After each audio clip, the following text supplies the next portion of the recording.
we look for three things when we hire people. We look for intelligence, we look for initiative or energy, and we look for integrity.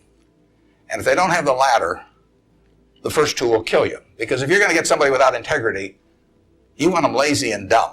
I mean, you don't want them smart and energetic. So it's that third quality, but everything about that quality is your choice. You can't change the way you are wired much, but you can change a lot of what you do with that wiring. And it's the habits that you generate now on those qualities, or those negative qualities. I mean, the person who always, claims credit for things they didn't do, that always cuts corners, that you can't count on. I mean, in the end, those are habit patterns. And the time to form the right habits is when you're your age. I mean, it doesn't do me much good to get golf lessons now. If I'd gotten golf lessons when I was your age, I might be a decent golfer. But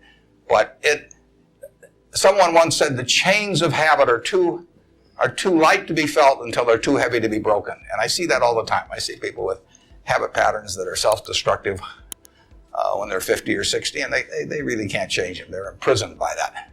But you're not imprisoned by anything. So when you write down the qualities of that person that you'd like to buy 10% of, look at that list and ask yourself, is there anything on that list I couldn't do?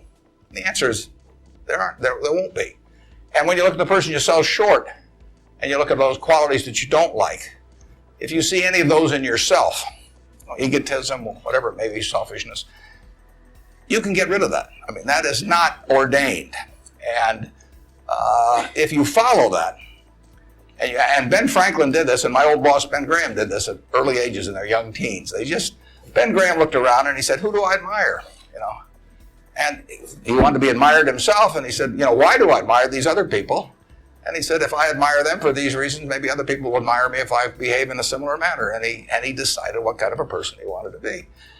And if you follow that, at the end, you'll be the person you want to buy 10% of. I mean, that's the goal in the end. And it's something that's achievable by everybody in this room.